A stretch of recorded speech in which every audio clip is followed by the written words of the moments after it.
E o mundo amanheceu nessa terça-feira, 15 de fevereiro de 2022, com novidades entre os conflitos Rússia e Ucrânia. O presidente russo Vladimir Putin me parece que começou certo movimento de recuo com as suas tropas em relação à fronteira ucraniana. Parece que eles estão se distanciando, voltando para suas bases e teriam ido para a fronteira para fazer alguns exercícios militares, já terminaram esses exercícios e agora estão voltando para suas bases. O mercado e os especialistas estão entendendo isso como um certo recuo, mas será que é essa a mensagem que realmente Vladimir Putin está passando para o mundo? Como é que o mercado financeiro, commodities, índices acionários, as perspectivas para a inflação, para o crescimento mundial, como é que tudo está reagindo a essas tensões entre Rússia e Ucrânia? Ucrânia e uma série de outros países, porque há uma série de economias envolvidas ali neste imbróglio que virou essa situação entre Rússia e Ucrânia. Nós, professor Roberto Dumas Damas, bom dia, seja bem-vindo ao Notícias Agrícolas. Bom dia, Carla, é um prazer novamente estar aqui com vocês. O prazer é nosso. Professor Roberto Dumas Damas, que é economista especializado em economia internacional, professor do INSPER, e chega ao Notícias Agrícolas mais uma vez no meio de um turbilhão. Como é que o senhor recebeu essas notícias na manhã dessa terça-feira, professor? Veja, Carla, é uma notícia boa, né? Porque você vê, nada que a gente. Se você está vendo o recuo de uma guerra, isso é uma notícia boa. Agora, causa um pouco de estranheza, porque o que a Ucrânia parece que ela falou é que ela não vai entrar na OTAN. Olha, atendeu o interesse de Putin. Só que Putin pediu muito mais do que isso.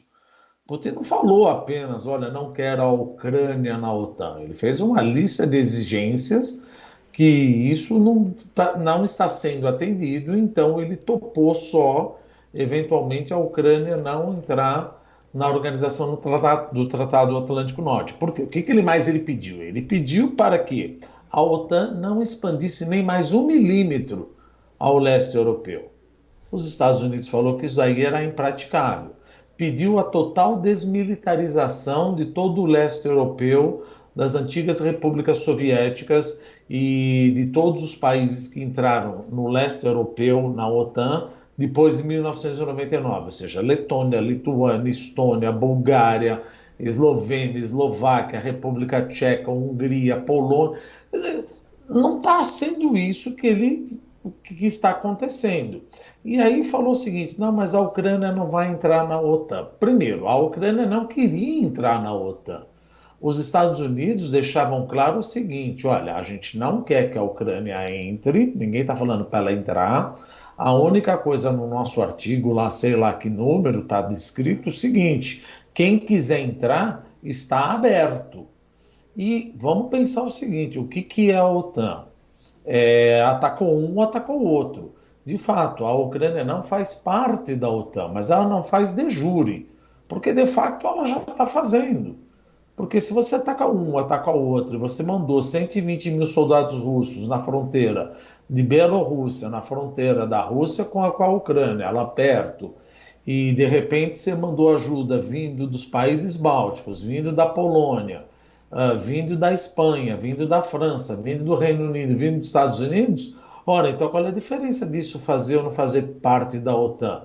Se todos os países membros da OTAN estão ajudando a Ucrânia, que não faz parte da OTAN.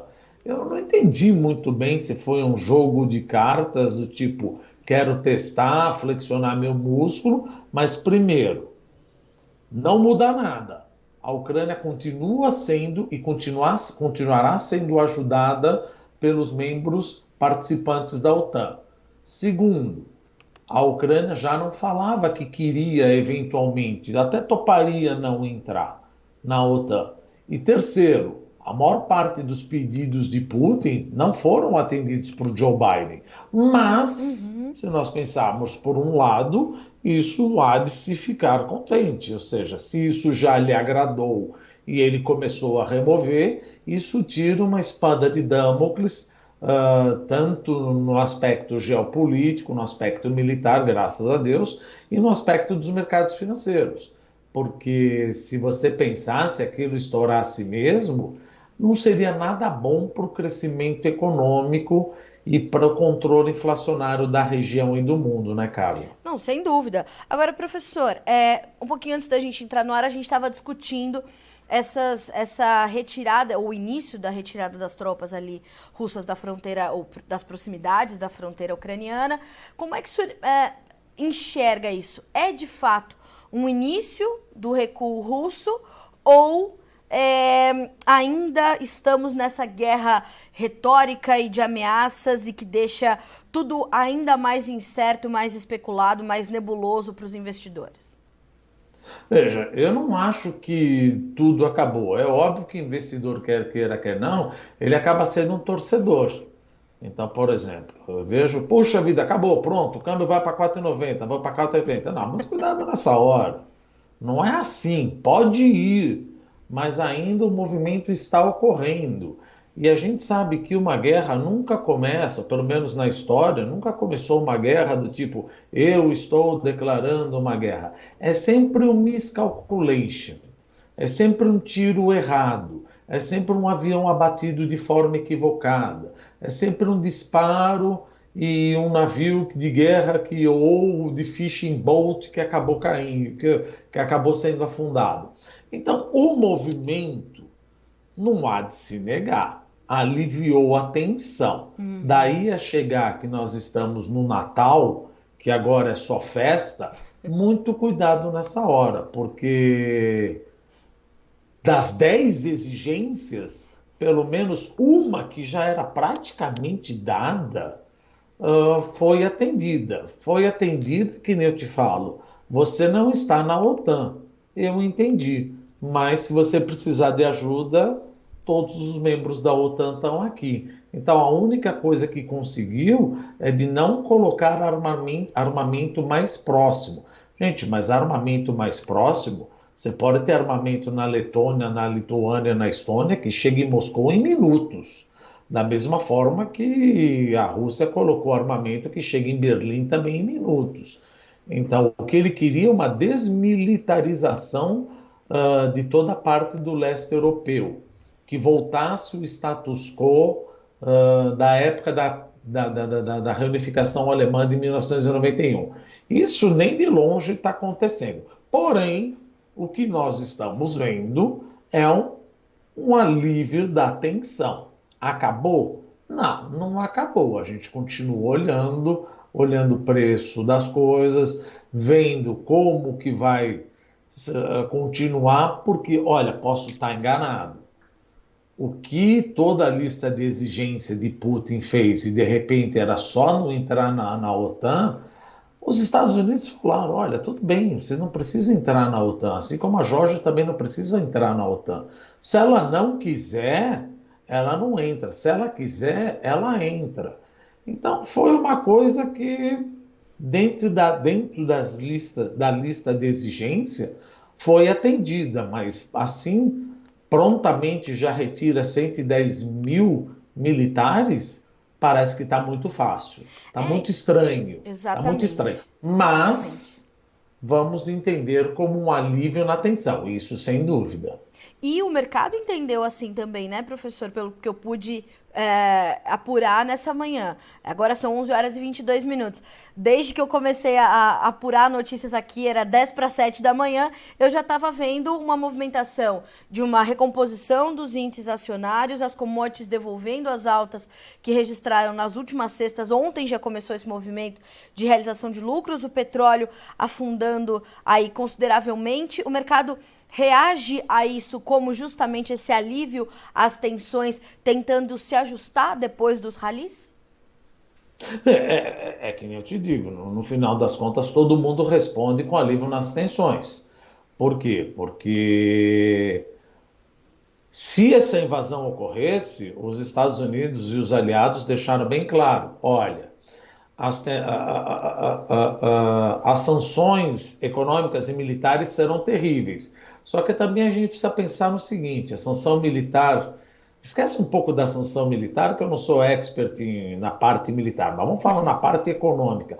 Como é que tipo de sanção econômica você vai me dar? Ou seja, você vai proibir que eu exporte gás natural? Você vai proibir que eu exporte fertilizante? Você vai proibir que eu exporte petróleo? É óbvio que a Rússia poderia e iria ser afetada sendo cortada do SWIFT. Que o SWIFT nada mais é do que, a gente já falou aqui, é um de meio do Global Banking. Você te corta de toda a transação em dólar. Isso já aconteceu com o Irã, poderia acontecer agora com a Rússia, seria terrível. Mas a Rússia também responderia. Ela responderia à altura. Então eu corto o fornecimento de gás natural por 2 ou 3 meses. Isso vai aumentar o preço de gás natural, vai aumentar o preço de fertilizante, vai aumentar o preço de petróleo, e aí começa a juntar aquela coisa, desgraça pouco é bobagem. A inflação, que já está beliscando forte, na zona do euro, 5%, 7,5% nos Estados Unidos, 10%, 10,30% no Brasil e até no Reino Unido, você vai ter de novo uma pressão inflacionária que pode colocar o mundo novamente como foi na época da Covid. Um choque de oferta e demanda que pode jogar o mundo num processo ou numa situação de estagflação. Ou seja, a Christine Lagarde ela pode chegar e falar, olha, eu não ia subir juros, mas agora por causa dessa choque de oferta, que aumenta o preço das coisas, que já está 5%, eu vou aumentar o juro.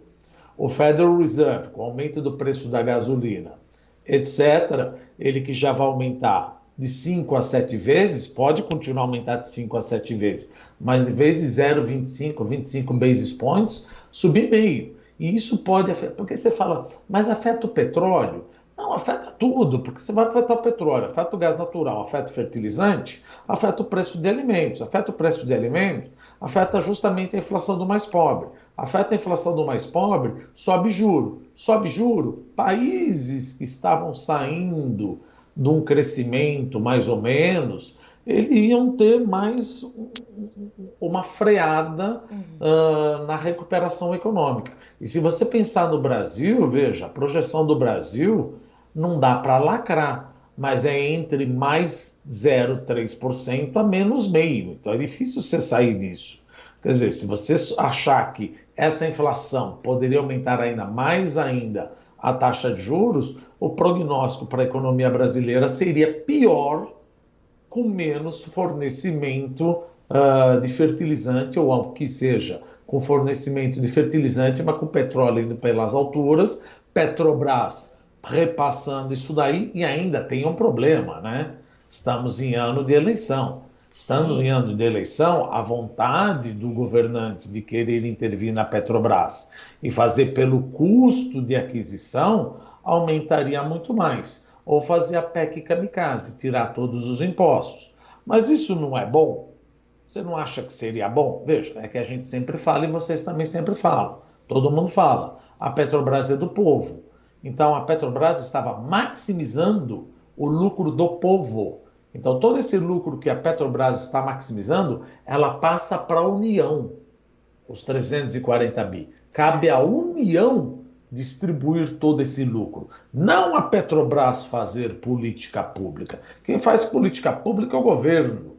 Não é uma política estatal. Mas a vontade de você agradar currais eleitorais, dito aí caminhoneiro, poderia suscitar. Ou seja, olha como o negócio não acaba só na gasolina. Poderia suscitar mais uma vontade de diminuir os impostos, isso aumentar o déficit fiscal, a expectativa de déficit fiscal, inclinar a curva de juros novamente e suscitar uma saída de câmbio. Ou seja, a gente estava indo tão bem, estou querendo dizer o que poderia trazer essa guerra, né? Estamos indo tão bem com a grana entrando e o câmbio apreciando, sim, o câmbio poderia muito bem voltar a depreciar num caso desse. Certo. Então, esse alívio melhora a situação macroeconômica do mundo inteiro e aquela coisa, né? Porque sempre tem aqueles caras que falam, o que eu tenho a ver com isso? Nossa, eu tenho muito tudo, a ver com isso. Tudo a ver com isso. A gente tem que falar do Brasil. Sim, mas a Bielorrússia me afeta. Porque é ela que exporta fertilizante para mim. é com o fertilizante dela que ajuda eu a comer minhas coisas. E se o fertilizante dela não vem da Rússia e não vem da China, que está com problema de carvão, a minha comida fica mais cara. Então tá aí o nexo causal da guerra com o Brasil, que muita gente fala, mas determinado canal de televisão, etc., tal, fala apenas de outros países, queremos saber do Brasil. Sim, o Brasil não é uma roda isolada, aqui não é Coreia do Norte. Nós somos impactados por qualquer coisa que aconteça no mundo, quer dizer, qualquer coisa, mas principalmente uma guerra com Rússia, Ucrânia, onde os Estados Unidos poderiam entrar e a China falando que seria aliado da Rússia para o que der e vier. Como é que o Brasil não seria afetado numa coisa dessa? E o preço dos ativos? Está aí, mas aparentemente o negócio está arrefecendo. Mas não acabou. Acabou a hora que todo mundo, todos os generais, todos os soldados voltarem para os seus quartéis, mas ainda eles estão indo. A tendência é boa, mas ainda não acabou. E assim, professor, a gente, claro, vai tratar, porque o tema dessa conversa, dessa entrevista é, de fato, macroeconomia, política, geopolítica, mas a gente precisa lembrar também que quando a gente fala de Rússia e Ucrânia, a gente está falando do maior exportador global de trigo, que vem de uma perda aí de 13 milhões de toneladas e meia na sua última safra. A Ucrânia está entre os 6 maiores exportadores de trigo do mundo. Somado a isso, ambos são importantíssimos players no quadro global de milho e nós somos importadores de trigo, né? Então, temos que olhar para isso também. Então, quando a gente traz esse conceito do Brasil de fato não ser uma roda isolada, isso é extremamente importante. A gente fala dos fertilizantes e o presidente Jair Bolsonaro já chegou a Moscou, chega no meio da tensão, né, num momento muito acalorado, e também, pelo que a gente pôde apurar até esse momento, a questão do abastecimento, do fornecimento de fertilizantes para o Brasil é uma das prioridades, né? Vai tratar bastante de agronegócio nessa visita. A ministra Tereza Cristina deveria estar nessa comitiva, não está, por ter testado positivo para o Covid-19. Como é que o senhor vê a chegada do presidente Jair Bolsonaro à Rússia neste momento, nesta conjuntura? Veja, a primeira coisa que nós poderíamos dizer, olha, não vá. Veja, até por segurança, né? A gente fala, não vá, mas, em primeiro lugar, o Brasil não tem nada a ver com essa briga. Bolsonaro, ou seja, a República Federativa não tem nada a ver com essa briga. Se você chega e desmarca uma coisa dessa, primeiro, não fica bem para a Rússia. Não fica bem para a Rússia porque parece que eu estou sendo de certa maneira, subserviente aos Estados Unidos. Eu não sou subserviente aos Estados Unidos. E também não sou subserviente à Rússia. Eu estou indo lá não para discutir em nenhum momento o estresse que está acontecendo com a Ucrânia. É bom que nem seja mencionado o nome Ucrânia. Sim. É bom que seja mencionado o problema de fertilizantes. Eu não estou aqui porque os Estados Unidos deixam ou porque os Estados Unidos não gostariam. Eu tenho a minha autonomia, eu tenho a minha soberania. E também não estou aqui para dizer que a Rússia está certa ou não. Eu não tenho nada a ver com isso. O mundo continua a girar. Eu estou vendo que está tendo uma briga de cachorro grande, eu não tenho nada a ver com isso. Então, a primeira coisa, quem quer atacar o presidente, é óbvio, veja, o que é certo é certo. Hora de atacar é hora de atacar. Hora de falar o que é certo é hora que é certo. Veja, eu estou indo lá defender os interesses do Brasil. Eu não estou indo lá para falar que estou apoiando a Rússia, estou apoiando a Bielorrússia. Não, eu estou indo lá para falar de fertilizante. Então, dá para você dividir as coisas. Claro, o momento é de tensão, mas mostrou, eu acho que, sem usar nome de presidente, eu acho que o Estado brasileiro mostrou totalmente a sua soberania, que eu não estou pendendo para nenhum lado e, muito pelo contrário, não estou aqui para defender Rússia nem Ucrânia. Estou aqui para defender os interesses do Brasil e não sou subserviente aos Estados Unidos. Então, a gente acaba levando, o Brasil acaba levando, inclusive quando temos comunicados do governo federal reforçando e ressaltando que estamos lá para tratar de relações comerciais, é uma mensagem importante e forte também para o mercado internacional, vinda do mercado brasileiro. Veja, é óbvio que cada um vai usar essa visita do jeito que lhe interessa. Sim. A Rússia pode usar, tá vendo? Um país do Ocidente está apoiando. Os Estados Unidos podem usar da mesma maneira. Olha aí, tá vendo? Aquele que deveria ser meu aliado está indo lá beijar a mão do Putin. Ah, o Brasil vai falar, eu não estou fazendo nada disso. Eu não mencionei. Agora, é importante que qualquer discurso, em hipótese alguma, mencione o conflito. Ou se for mencionar o conflito, é sempre falar, buscamos a paz, buscamos os meios diplomáticos, encerra. Isso não está na nossa pauta de discussão. A pauta de discussão aqui é fertilizante. O que está acontecendo com o teu vizinho, eu não sei e não estou aqui para dar opinião diplomaticamente. É importante que não saiamos da pauta de fertilizante por um minuto, nem por gracinha, porque aí todo mundo vai usar por bem ou por mal qualquer fala mal digerida. Então, se a gente fizer ir lá e falar e cumprir o que nós fomos fazer, não vejo problema algum, pelo contrário, mostra a minha soberania. Professor, a que pontos devemos ter atenção nos próximos dias, ao passo em que, como o senhor bem colocou, as tensões se aliviaram, mas o conflito não terminou? A que pontos temos que ter atenção nos próximos dias, não só sobre essas relações Rússia e Ucrânia e o Brasil estando na Rússia neste momento, mas também no andamento do mercado? Como é que o senhor imagina que a gente vai seguir essa semana? Se o processo de retirada começou, tudo causa estranheza. Você falou, olha, o processo de início de retirada causou estranheza. Causou. Vai causar mais estranheza se você fizer uma reviravolta. Tipo, não, volta para as fronteiras. Aí você fala, gente, ou vai ou fica.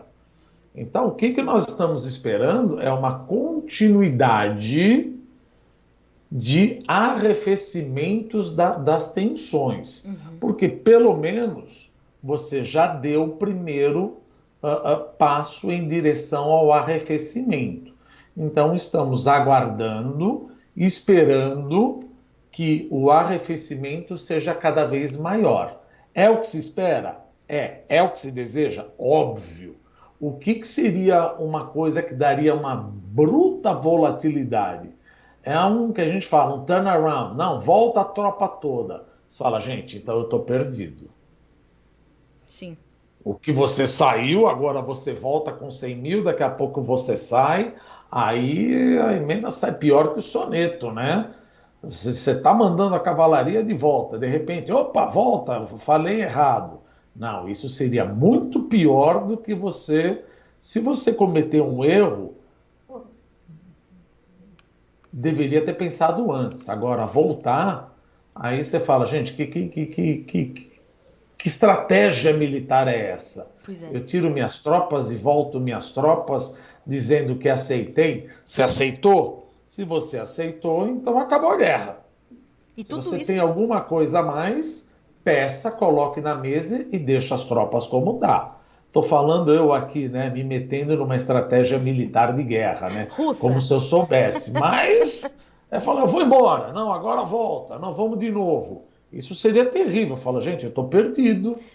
Eu não sei. Então, o que a gente espera é que continue o arrefecimento das tensões. E no sábado, depois do telefonema do Putin com o presidente americano Joe Biden, ele falou, né, o Putin, né, o comunicado do Kremlin dizia que os Estados Unidos e a OTAN não ofereceram garantias suficientes para que ele promovesse um recuo das suas tropas. Ontem se ventilou a possibilidade, né, e depois a própria Ucrânia disse que não, que o presidente ucraniano teria dito que quarta-feira era o dia do ataque, amanhã. E hoje a gente tem essas notícias. Então, que é um piadista também, pois né? Isso foi um toque irônico que ele falou.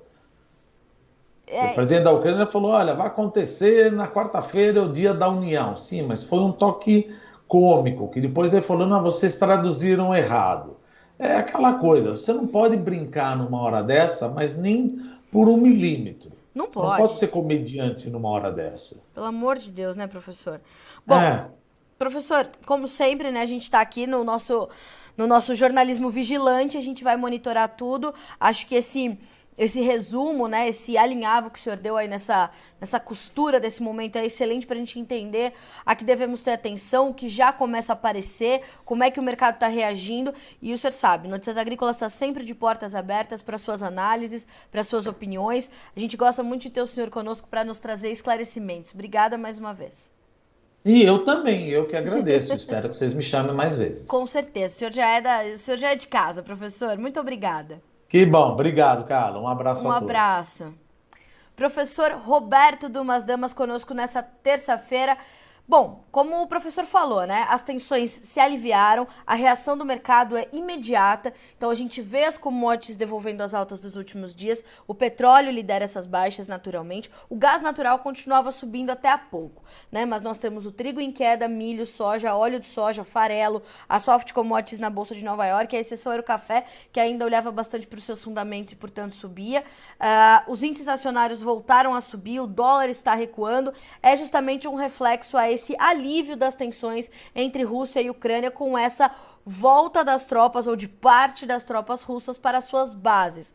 Mas o professor Dumas, sempre muito didático, falou, não é Natal, não é só festa, a coisa não acabou, né? Então a gente vai precisar continuar monitorando, porque a relação que o professor Dumas faz com a questão da inflação, que é um ponto de preocupação no mundo todo, a gente está falando de uma inflação de 5% na zona do euro, 7,5% nos Estados Unidos, a maior desde 1982, a mais alta desde 1982, tudo isso alinhado coloca o crescimento econômico numa perspectiva muito ruim. Então, aliviar as tensões entre Rússia e Ucrânia, que são duas potências em determinados pontos ali, se a gente faz uma tabela da importância da Rússia e da Ucrânia para a economia mundial, é até surpreendente quando a gente traça alguns paralelos, a gente vai ver que colocar tudo isso num mesmo cenário, né, e trazer uma conclusão vai nos sinalizar a importância que há nesse alívio das tensões, principalmente para essa questão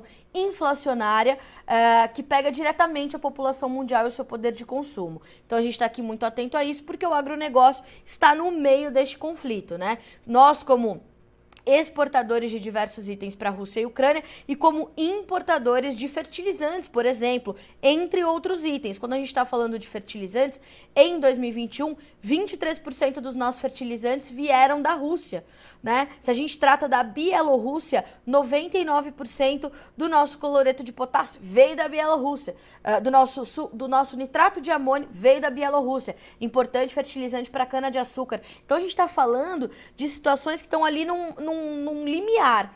O presidente Jair Bolsonaro está em Moscou, já chegou a Moscou e tem uma agenda muito focada em relações comerciais com o presidente Vladimir Putin, o que colocou também o presidente Dumas. Isso é extremamente importante para mostrar que o Brasil não é subserviente aos Estados Unidos, está lá na Rússia para tratar única e exclusivamente de relações comerciais entre Brasil e Rússia, né? O professor Dumas, é claro, não tem que se meter nessa conversa sobre Rússia e Ucrânia. Está lá para tratar de relações comerciais e mostrar que é um país independente. Então é isso que a gente está tratando aqui no Notícias Agrícolas neste boletim que fica por aqui, mas a nossa programação continua para que você seja sempre o produtor rural mais bem informado do Brasil. Notícias Agrícolas, 25 anos ao lado do produtor rural. Participe das nossas mídias sociais no Facebook Notícias Agrícolas, no Instagram @Notícias Agrícolas e em nosso Twitter @Notiagre. E para assistir todos os nossos vídeos, se inscreva no YouTube e na Twitch Notícias Agrícolas Oficial.